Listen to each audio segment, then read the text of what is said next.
ਪੜਦਾ ਵੀ ਹੈ, ਤੁਹਾਨੂੰ ਕਾਦੀ ਮੌਤ ਪੈਂਦੀ ਹੈ ਇਸ ਕੰਮ ਕਰਨ। ਭਾਈ ਮੈਂ ਆਪਣੇ ਘਰ ਵਾਲਿਆਂ ਨੂੰ ਕਮਾ ਕੇ ਦਿੱਤਾ 3 ਕਰੋੜ ਇਹਨਾਂ ਵੱਛਾਂ, ਤੁਹਾਨੂੰ ਕਾਦੀ ਮੌਤ ਪੈਂਦੀ? ਤੁਹਾਡੇ ਹੱਥ ਟੁੱਟੇ ਨੇ ਜਿਹੜਾ ਤੁਸੀਂ ਇਹ ਕੰਮ ਨਹੀਂ ਕਰ ਸਕਦੇ। ਕੀ ਮੈਨੂੰ ਐਸਾ ਕਾਰੋਬਾਰ ਦੱਸ ਦਿਓ ਜਿੱਥੇ 4 ਕਰੋੜ ਦੇ 300 ਵੱਛੇ ਪਾਏ ਅਸੀਂ ਤੇ 3 ਕਰੋੜ ਹੀ ਖਰਚਾ ਕਰਕੇ 3 ਕਰੋੜ ਅਸੀਂ ਕਮਾਇਆ। ਕੋਈ ਦੱਸ ਦਿਓ ਐਸਾ ਕਾਰੋਬਾਰ ਹੈ। ਵੰਡਾ ਜਿਹੜਾ ਬਣਾਉਂਦੇ ਉਹਦੇ ਵਿੱਚ ਕੀ ਚੀਜ਼ਾਂ ਪਾਉਂਦੇ ਹੋ? ਉਹ 'ਚ 14-15 ਚੀਜ਼ਾਂ ਪੈਂਦੀਆਂ ਨੇ। ਸਭ ਤੋਂ ਛੇਤੀ ਬੱਚਿਆਂ ਨੂੰ ਵੱਡਾ ਤੇ ਵਜ਼ਨ ਵਧਾਉਣ ਦਾ ਕੀ ਫਾਰਮੂਲਾ ਹੈ? ਜਿੱਥੇ 3 ਮਹੀਨੇ ਤਿਆਰ ਹੋਏਗਾ ਨਾ ਉੱਥੇ 2.5 ਮਹੀਨੇ ਤਿਆਰ ਹੋ ਜਾਏਗਾ ਬੱਚਾ। ਵੇਖਣ ਸੁਣਨ ਵਾਲੇ तमाम ਨਾਜ਼ਰੀਨ ਨੂੰ ਨਾਦਰ ਅਹਿਮਦ ਦਾ ਸਲਾਮ। ਦੋਸਤੋ ਅੱਜ ਸਾਰੇ ਰੰਡੀ ਰੋਣੇ ਮੌਕੇ ਇਹ ਮੁੰਡਾ 10 ਤੋਂ 12 ਸਾਲ ਜਿਹਦੀ ਉਮਰ ਹੈ, ਬਿਲਕੁਲ ਹੌਲਾ ਜਿਹਾ ਚੀਕ ਬੱਚਾ, ਕੂਲਾ ਛੋਟਾ ਬੱਚਾ ਹੈ। 300 ਵੱਛਾ ਇਹਨੇ ਐਸ ਵੱਡੀ ਤੇ ਆਪਣੇ ਚਾਚੇ ਦੇ ਨਾਲ ਮਿਲ ਕੇ, ਆਪਣੇ ਬਾਬੇ ਦੇ ਨਾਲ ਮਿਲ ਕੇ, ਖੁਦ ਮਿਹਨਤ ਕਰਕੇ ਨਾਲ ਪੜ੍ਹ ਕੇ ਇਹਨੂੰ ਵੰਡਾ ਬਣਾਉਣ ਦਾ ਵੀ ਪਤਾ ਹੈ, ਇਹਨੂੰ ਦਵਾਈਆਂ ਦਾ ਵੀ ਪਤਾ ਹੈ, ਇਹਨੂੰ ਪੱਠੇ ਪਾਉਣ ਦਾ ਪਤਾ ਹੈ, ਇਹਨੂੰ ਵੱਛਾ ਖਰੀਦਣ ਦਾ ਪਤਾ ਹੈ, ਸਾਰੀਆਂ ਗੱਲਾਂ ਦਾ ਇਹਨੂੰ ਪਤਾ ਹੈ। ਅਗਰ ਇਹ ਕਰ ਸਕਦਾ ਤੇ ਅਸੀਂ ਕਿਉਂ ਨਹੀਂ ਕਰ ਸਕਦੇ? ਅਸੀਂ ਕਿਉਂ ਪਿੱਛੇ ਆ? ਅੱਜ ਕੱਲ ਦੇ ਜਵਾਨ ਮੁੰਡੇ ਕਿਉਂ ਇਸ ਕੰਮ ਤੋਂ ਪਿੱਛੇ ਨੇ? ਭਾਈ ਨੂੰ ਪੁੱਛਨੇ ਆ ਕਿ ਕਿੰਨਾ ਮੁਨਾਫਾ ਇਹਨੇ ਇਸ ਸਾਲ ਕਮਾਇਆ, ਹੁਣ ਕਿੰਨੇ ਵੱਛੇ ਪਾਏ ਨੇ, ਕਿਸ ਤਰ੍ਹਾਂ ਵੱਛੇ ਪਾਉਂਦੇ ਨੇ ਔਰ ਕਿਸ ਤਰ੍ਹਾਂ ਇੰਨਾ ਮੁਨਾਫਾ ਕਮਾ ਰਹੇ ਨੇ। अस्सलाम वालेकुम ਭਾਈ, ਕੀ ਨਾਮ ਹੈ ਭਾਈ ਤੁਹਾਡਾ? ਹਬੀਬੁੱਲਾ। ਆਪਣੇ ਇਲਾਕੇ ਦਾ ਤਾਰਫ ਕਰਵਾ ਦਿਓ ਜ਼ਰਾ। ਸਾਡੇ ਇਲਾਕੇ ਦਾ ਡਿਸਟ੍ਰਿਕਟ ਬਾਬਲਨਗਰ, ਜੀ। ਤਹਿਸੀਲ ਹਰੂਨਾਬਾਦ, ਸਿਟੀ ਫਕੀਰ ਵਾਲੀ ਤੋਂ ਥੋੜਾ ਜਿਹਾ ਦੂਰ ਹੈ, ਚੱਕ 117 ਉੱਥੇ ਸਾਡਾ ਫਾਰਮ। ਠੀਕ ਹੋ ਗਿਆ। ਤੇ ਭਾਈ ਪਿਛਲੇ ਸਾਲ ਤੁਸੀਂ ਕਿੰਨਾ ਮੁਨਾਫਾ ਕਮਾਇਆ ਵੱਛਾ ਫਾਰਮਿੰਗ ਦੇ ਵਿੱਚੋਂ? ਅਸੀਂ 4 ਕਰੋੜ ਦੇ ਵੱਛੇ ਪਾਏ ਸਨ, 300 ਵੱਛਾ। ਜੀ ਜੀ। ਉਹਨਾਂ ਤੋਂ 3 ਕਰੋੜ ਹੀ ਖਰਚਾ ਉਹਨਾਂ ਤੇ ਕੀਤਾ ਹੈ। ਉਹ 3 ਕਰੋੜ ਖਰਚਾ ਕੱਢ ਕੇ ਮਾਸ਼ਾਅੱਲਾ ਅਸੀਂ 3 ਕਰੋੜ ਪ੍ਰੋਫਿਟ ਕਮਾਇਆ ਉਹਨਾਂ ਤੋਂ। ਸਹੀ ਹੋ ਗਿਆ ਯਾਰ। 3 ਕਰੋੜ ਤੁਸੀਂ ਮੁਨਾਫਾ ਕਮਾ ਲਿਆ ਏਡੀ ਛੋਟੀ ਉਮਰ ਦੇ ਵਿੱਚ। ਅੱਜ ਕੱਲ ਦੇ ਜਵਾਨ ਮੁੰਡੇ ਤੇ ਕਾਰੋਬਾਰ ਲੱਭਦੇ ਫਿਰਦੇ ਨੇ, ਕਿਹੜਾ ਕਾਰੋਬਾਰ ਲੱਭੀਏ? ਉਹਨਾਂ ਨੂੰ ਤੇ ਕੋਈ ਕਾਰੋਬਾਰ ਹੀ ਨਹੀਂ ਲੱਭਦਾ ਪਿਆ। ਅੱਛਾ, ਇਹ ਕਾਰੋਬਾਰ ਮੇਰੇ ਦਾਦੇ ਤੋਂ ਚੱਲਿਆ ਆ ਰਿਹਾ। ਅੱਗੋਂ ਮਾਸ਼ਾਅੱਲਾ ਮੇਰੇ ਅਬੂ ਹੁਣਾਂ ਨੇ ਵੀ ਕੀਤਾ ਹੈ। ਅੱਗੋਂ ਉਹਨਾਂ ਦਾ ਸਾਨੂੰ ਸ਼ੌਕ ਪਿਆ ਵੇ ਤਾਂ ਅਸੀਂ ਵੀ ਰੱਖੇ ਨੇ ਬੱਚੇ। ਠੀਕ ਹੈ। ਇਸ ਸਾਲ ਕਿੰਨੇ ਬੱਚਿਆਂ ਦਾ ਕਾਰੋਬਾਰ ਕਰਨਾ? ਇਸ ਸਾਲ ਸਾਡੇ ਕੋਲ 400 ਇਸ ਫਾਰਮ ਤੇ ਇੱਕ ਫਾਰਮ ਹੋਰ ਲਿਆ, ਉੱਥੇ 200 ਹੋਰ ਛੱਡਾਂਗੇ ਬੱਚਾ। 600-800 ਦਾ ਬੱਚਿਆਂ ਦਾ ਇੰਤਜ਼ਾਮ ਇਨਸ਼ਾਅੱਲਾ ਕਰਾਂਗੇ। ਯਾਨੀ ਕਿ ਜਿਹੜਾ ਤੁਸੀਂ 3 ਕਰੋੜ ਕਮਾਇਆ ਇਸ ਸਾਲ ਫਿਰ ਕੋਈ 10 ਕਰੋੜ ਕਮਾਉਣ ਦੇ ਇਰਾਦਾ ਤੁਸੀਂ ਰੱਖਦੇ ਹੋ ਇਨਸ਼ਾਅੱਲਾ।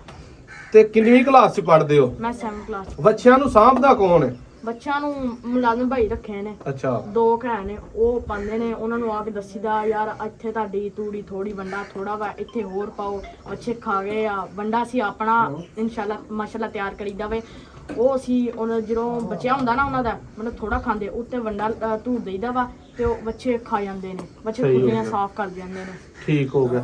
ਤੇ ਵੰਡਾ ਕੀ ਪਾਉਂਦੇ ਹੋ? ਵੰਡਾ ਜਿਹੜਾ ਬਣਾਉਂਦੇ ਹੋ ਉਹਦੇ ਵਿੱਚ ਕੀ ਚੀਜ਼ਾਂ ਪਾਉਂਦੇ ਹੋ? 14-15 ਚੀਜ਼ਾਂ ਪੈਂਦੀਆਂ ਨੇ। ਇਹ ਤਾਂ ਕੋਈ ਬੰਦਾ ਚੰਗਾ ਹੀ ਬਣਾ ਸਕਦਾ, ਮਤਲਬ ਇਹ ਬੰਦੇ ਆਮ ਕੋ ਬਣਨ ਵਾਲੀ ਵੰਡਾ ਨਿਗਾ ਹੈਗਾ। ਇਹ ਬਹੁਤ ਮਹਿੰਗੀ ਜਿਵੇਂ ਸੋਇਆਬੀਨ ਮੀਲ ਆ, 11-12 ਹਜ਼ਾਰ ਨੂੰ ਮਾਣੇ ਹਿਸਾਬ ਨਾਲ 14-15 ਚੀਜ਼ਾਂ ਪੈਂਦੀਆਂ ਨੇ। ਠੀਕ ਹੋ ਗਿਆ। ਵੰਡਾ ਜਿਹੜਾ ਪਾਉਂਦੇ ਹੋ ਸਭ ਤੋਂ ਛੇਤੀ ਬੱਚਿਆਂ ਨੂੰ ਵੱਡਾ ਤੇ ਵਜ਼ਨ ਵਧਾਉਣ ਦਾ ਕੀ ਫਾਰਮੂਲਾ ਹੈ? ਵਜ਼ਨ ਵਧਾਉਣ ਦਾ ਇਹਨਾਂ ਨੂੰ ਇੱਕ ਤਾਂ ਚੱਕ ਆਵੇ। ਚੱਕ ਕੀ ਹੈ? ਪਾਣੀ 'ਚ ਤੂੜੀ ਪਾ ਲੈਣੀ ਹੈ। ਠੀਕ ਹੈ। ਪਹਿਲਾਂ ਪਾਣੀ ਪਾ ਲੈਣਾ ਮੈਂ, ਉਹ 'ਚ ਤੂੜੀ ਪਾ ਕੇ ਉੱਤੇ ਵੰਡਾ ਪਾ ਦੇਣਾ ਤੇ ਦਲੀਆਂ ਵਾਂਗੂ ਬਣਾ ਦੇਣਾ। ਤੂੜੀ ਨਰਮ ਹੋ ਜੇ। ਉਹਨਾਂ ਵੱਛਾ ਜਿੱਥੇ 3 ਮਹੀਨੇ ਤਿਆਰ ਹੋਏਗਾ ਨਾ ਉੱਥੇ 2.5 ਮਹੀਨੇ ਤਿਆਰ ਹੋ ਜਾਏਗਾ ਬੱਚਾ। ਟਾਈਮ ਨਾ ਹੋਈਏ ਉਨੀ ਖਰਾਬ ਤੇ। ਹਾਂਜੀ, ਫਿਰ ਤੁਹਾਨੂੰ ਪ੍ਰੋਫਿਟ ਵੀ ਦੇਗਾ। ਤੇ ਇੱਕ ਗੱਲ ਹੈ ਕਿ ਵੱਛੇ ਚੋਲਸਤਾਨੀ ਲੈਣਾ, ਕਰਾਸ ਵੱਛਾ ਨਹੀਂ ਲੈਣਾ, ਕਿਉਂਕਿ ਚੋਲਸਤਾਨੀ ਵੱਛੇ ਦਾ ਹਰ ਗਾ ਕੇ ਮੰਡੀ ਤੁਸੀਂ ਲੈ ਜਾਓਗੇ ਤੇ ਮੰਡੀ ਜਾ ਕੇ ਵੇਚੋਗੇ। ਜਿੱਥੇ ਤੁਹਾਡਾ ਸਲੈਟਿੰਗ 'ਚ ਚੋਲਸਤਾਨੀ ਵੱਛਾ ਵਿਕਣਾ 1.5 ਲੱਖ ਦਾ, ਉੱਥੇ ਤੁਹਾਡਾ ਮੰਡੀ ਵਿਕ ਜਾਏਗਾ 2 ਲੱਖ ਦਾ। ਰੰਗਬਾਜ਼ ਵੱਛਾ ਦਾ ਸੋਹਣਾ। ਅਗਰ ਕਰਾਸ ਜਿਹੜਾ ਉਹ ਸਲੈਟਰਿੰਗ ਨਹੀਂ ਚੱਲ ਸਕਦਾ ਵਾ, ਆਮ ਨਹੀਂ ਚੱਲ ਸਕਦਾ। ਸਹੀ ਹੋਗਾ। ਤੇ ਸਲੈਟਰਿੰਗ 'ਚ ਕੀ ਰੇਟ ਤੇ ਅੱਜ ਕੱਲ ਵੇਚਦੇ ਹੋ ਪਏ? ਸਲੈਟਰਿੰਗ 900,000 ਰੇਟ। ਠੀਕ ਹੋ ਗਿਆ। ਉਹਦੇ 'ਚ ਵੀ ਮੁਨਾਫਾ ਹੈ?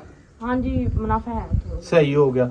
ਤੇ ਪੱਠੇ ਛੱਠੇ ਚਾਰਾ ਸ਼ਾਰਾ ਨਾਲ ਇਹਨਾਂ ਨੂੰ ਪਾਉਂਦੇ ਹੋ ਜਾਂ ਸਿਰਫ ਵੰਡਾ ਹੀ ਪਾਉਂਦੇ ਹੋ? ਅਸੀਂ ਸੈਲੇਜ ਇਹਨਾਂ ਨੂੰ ਪਾਈਦਾ ਵੇ ਤੇ ਸੈਲੇਜ ਆਪਣਾ ਵੰਡਾ ਤਿਆਰ ਕਰੀਦਾ। ਵੰਡਾ ਤੂੜੀ ਜਿਹੜੀ ਹੈ ਨਾ, ਤੂੜੀ ਪਹਿਲਾਂ ਖਿਲਾਰ ਕੇ ਉਹਨੂੰ ਪਾਣੀ ਨਾਲ ਚੰਗੀ ਤਰ੍ਹਾਂ ਨਰਮ ਕਰ ਦੇਣੀ। ਉੱਤੋਂ ਅਸੀਂ ਆਪਣੇ ਵੰਡੇ ਦਾ ਧੂੜਾ ਲਾਣਾ ਵਾ। ਸਾਡੇ ਕੋਲ ਤਾਂ ਮਾਸ਼ਾਅੱਲਾ 400 ਵੱਛਾ, ਉਹਨਾਂ ਲਈ ਅਸੀਂ ਇੰਤਜ਼ਾਮ ਕਰਨਾ ਹੈ। ਅਸੀਂ ਵਾਹਵਾ ਤੂੜੀ ਪਾਈ ਦੀ, ਉਹਨੂੰ ਚੰਗੀ ਤਰ੍ਹਾਂ ਪਾਣੀ ਨਾਲ ਨਰਮ ਕਰ ਦੇਣਾ ਵਾ। ਉੱਤੋਂ ਵੰਡਾ ਲਾ ਕੇ ਉਹਨਾਂ ਨੂੰ ਢੱਕ ਦੇਣਾ ਵਾ। ਸ਼ਾਮ ਨੂੰ ਉਹਨਾਂ ਨੂੰ ਪਾ ਦੇਣਾ ਤੇ ਇਨਸ਼ਾਅੱਲਾ ਖਾਂਦੇ ਬੜੇ ਨੇ। ਫਿਰ ਦਵਾਈ ਸ਼ਵਾਈ ਬਿਮਾਰੀਆਂ ਵੀ ਆਉਂਦੀਆਂ ਨੇ, ਕੋਈ ਮਸਲਾ ਪਰੇਸ਼ਾਨੀ ਹੁੰਦੀ ਹੈ? ਉਹ ਵੰਡੇ ਕੋਈ ਕੁਛ ਨਹੀਂ, ਉਵੇਂ ਉਹ ਬਣ ਕੇ ਬੁਖਾਰ ਉਹਨਾਂ ਦੇ ਲਈ ਤੇ ਦਵਾਈਆਂ। ਠੀਕ ਹੈ। ਬਾਕੀ ਵੈਕਸੀਨ ਕਿਹੜੀ ਕਰਵਾਉਂਦੇ ਹੋ? ਵੈਕਸੀਨ ਇੱਕ ਚਿਚੜਾਂ ਵਾਲੀ ਹੁੰਦੀ ਆ। ਅੱਛਾ। ਚਿਚੜਾਂ ਵਾਲੀ ਉਹ ਕਰੀਦੀ ਖਾਲਚੀ ਕਰੀਦੀ। ਉਹ ਚਿਚੜ ਜਿਹੜੇ ਹੁੰਦੇ ਖੂਨ ਚੂਸਦੇ ਨੇ ਜਾਨਵਰ ਦਾ। ਜਾਨਵਰ ਫਿਰ ਮਰ ਵੀ ਸਕਦਾ ਐਸਾ। ਠੀਕ ਹੈ। ਤੇ ਉਹ ਵੈਕਸੀਨ ਕਰਨੀ ਚਾਹੀਦੀ, ਬਾਕੀ ਕੋਈ ਨਹੀਂ ਦੱਸੀ। ਤੇ ਜਾਨਵਰ ਜਿਹੜੇ ਰੱਖੇ ਜੇ ਇਹ 300 ਜਾਨਵਰਾਂ ਤੇ ਕਿੰਨੇ ਬੰਦੇ ਚੱਲ ਜਾਂਦੇ ਨੇ? 300 ਜਾਨਵਰਾਂ ਤੇ ਚੱਲ ਜਾਂਦੇ 2-3 ਬਸ, ਸਿਰਫ? ਚੰਗੇ ਹਿੰਮਤ ਵਾਲੇ ਹੋਣ। ਠੀਕ ਹੈ। ਹਾਂਜੀ ਤੁਹਾਡੇ ਵਰਗੇ ਕਿ ਮੇਰੇ ਵਰਗੇ? ਤੁਹਾਡੇ ਵਰਗੇ ਲਾ ਲਓ। ਅੱਛਾ, ਤੁਹਾਡੇ ਵਰਗੇ ਨਹੀਂ, ਮੇਰੇ ਵਰਗੇ ਵੀ ਚੱਲ ਆਪੀ ਵੀ ਚਾਰਾ ਸ਼ਾਰਾ ਪਾਣਾ ਸਾਂਭਣਾ ਇਹਨਾਂ ਨੂੰ। ਹਾਂਜੀ ਕਿੰਨੇ ਵਜੇ ਜਦੋਂ ਛੁੱਟੀਆਂ ਹੋਣ ਸਕੂਲੋਂ ਤੇ ਆਉਣਾ ਆਪਣੇ ਡੇਰੇ ਤੇ? ਮੈਂ ਸਵੇਰ ਦਾ ਇੱਥੇ ਹਾਂ। ਅੱਛਾ। ਰਾਤ ਦਾ, ਬਲਕਿ ਰਾਤ ਵੀ ਇੱਥੇ ਹੀ ਸਾਂ। ਠੀਕ ਹੈ, ਸ਼ੌਕ ਹੈ ਕੰਮ ਦਾ। ਸਹੀ ਹੋ ਗਿਆ। ਤੇ ਆਪੀ ਜਾਨਵਰ ਨੂੰ ਖਰੀਦ ਵੀ ਲੈਣਾ ਮੰਡੀੋਂ ਜਾ ਕੇ? ਮੈਂ ਆਪਣੇ ਚਾਚੇ ਨਾਲ ਜਾਣਾ ਹੁੰਦਾ ਠੀਕ ਵਾ ਹੈ। ਮੰਡੀ ਦਾ, ਹਰ ਮੰਡੀ ਕਰਨਾ ਵਾ ਤੇ ਉੱਥੋਂ ਲੈ ਕੇ ਆਉਂਦੇ ਆ। ਜਿਵੇਂ ਹੁਣ ਤੁਹਾਡੇ ਪਿੱਛੇ ਬੱਚਾ ਜਾ ਰਿਹਾ ਵਾ, ਇਹ ਵਾਲਾ? ਹਾਂਜੀ, ਇਹ ਮੈਂ ਹੀ ਖਰੀਦਿਆ ਸੀ ਉੱਥੋਂ 75,000 ਦਾ। ਇਹ ਵਾਲਾ ਬੱਚਾ? ਹਾਂਜੀ। ਅੱਛਾ ਜੀ। ਤੇ ਇਹ ਹੁਣ ਆ ਕੇ ਥੋੜਾ ਜਿਹਾ ਭਰਿਆ ਵਾ, ਠੀਕ ਹੈ। ਥੋੜਾ ਲਿੱਸਾ ਸੀ। ਉਦੋਂ ਮਾੜਾ ਸੀ। ਹਾਂਜੀ। ਸਹੀ ਹੈ। ਤੇ 75,000 ਦਾ ਮਹਿੰਗਾ ਨਹੀਂ ਖਰੀਦ ਲਿਆ? ਨਹੀਂ, ਮਹਿੰਗਾ ਨਹੀਂ ਖਰੀਦਿਆ। ਸਹੀ ਖਰੀਦਿਆ। ਹਾਂਜੀ। ਇਹ ਮੈਨੂੰ ਕਰਾਸ ਲੱਗਦਾ ਪਿਆ। ਨਹੀਂ, ਕਰਾਸ ਨਹੀਂ, ਚੁਲਸਤਾਨੀ ਆ। ਪਿਓਰ? ਦੇਖੋ ਨਾ, ਇੱਧਰ ਕੈਮਰਾ ਕਰੋ। ਪਛਾਣ ਕੀ ਆ ਯਾਰ ਇਹਨਾਂ ਬੱਚਿਆਂ ਦੀ, ਉਹ ਤੇ ਮੈਨੂੰ ਜ਼ਰਾ ਚੁਲਸਤਾਨੀ ਆ ਵੇਖੋ। ਹਾਂ ਬਾਈ। ਨਾਪ ਆ, ਉਹ ਨਾਪ ਹੈ ਆ, ਝਾਲਰ ਹੈ ਆ, ਜਿਹੜਾ ਨਾ ਤੋਂ ਬੰਨ ਵੀ ਹੋਏਗੀ ਉਹਨਾਂ ਦੀ, ਕੁਹਾਨ ਜਿਹਨੂੰ ਕਹਿੰਦੇ ਨੇ, ਉਹ ਹੈਗੀ ਚੁਲਸਤਾਨੀ। ਫਿਰ ਰੰਗ ਬਾਤ ਸੋਹਣਾ ਹੋਏਗਾ ਬੱਚਾ, ਜਿਵੇਂ ਆ ਲਾ ਲਓ, ਇਹਦੀ ਥੋੜੀ ਜਿਹੀ ਨਾਪ ਘੱਟ ਹੈ, ਝਾਲਰ ਪੂਰੀ ਹੈ, ਮਸਲਾ ਸੋਹਣਾ ਬੱਚਾ, ਚਿੱਟਾ ਰੰਗ ਬਾਤ ਦੇ ਬੱਚਾ। ਠੀਕ ਹੈ। ਲੋ ਦੋਸਤੋ, ਸਾਡੇ ਨਾਲ ਹਬੀਬੁੱਲਾ ਭਾਈ ਮੌਜੂਦ ਹਨ। ਝੱਸ ਕਰਾਤੀ ਹੈ ਭਾਈ ਨੇ, ਗੱਲਾਂ ਸੁਣਾ ਕੇ। ਪੂਰਾ ਘੰਟਾ ਵੀਡੀਓ ਤੋਂ ਪਹਿਲਾਂ ਵੀ ਭਾਈ ਨਾਲ ਗੁਫ਼ਤਗੂ ਹੋਈ ਹੈ। ਛੋਟਾ ਮੁੰਡਾ ਹੈ, ਕੰਮ ਕਰਦਾ ਪਿਆ, ਮੁਕੰਮਲ ਉਹਨੇ ਮਾਲੂਮਾਤ ਦਿੱਤੀ ਹੈ। ਤੇ ਚਾਚੂ ਜਿਹੜੇ ਕਿ ਕੰਮ ਨੂੰ ਹੈਂਡਲ ਕਰਦੇ ਨੇ, ਉਹਨਾਂ ਦੀ ਵੀਡੀਓ ਵੀ ਇਸ ਚੈਨਲ ਤੇ ਮੌਜੂਦ ਹੈ, ਪ੍ਰੋਪਰ ਫੈਟਨਿੰਗ ਦੇ ਹਵਾਲੇ ਨਾਲ, ਪ੍ਰੋਪਰ ਵੰਡਾ ਕਿਹੜਾ ਪਾਣਾ ਹੈ, ਬੱਚੇ ਕਿੱਥੋਂ ਲੈਣੇ ਨੇ, ਕਿਹੜੀ ਮੰਡੀ ਚੋਂ ਸਸਤਾ ਮਿਲਦਾ ਹੈ, ਇਸ ਚੈਨਲ ਤੇ ਤੁਹਾਨੂੰ ਮਿਲੇਗਾ।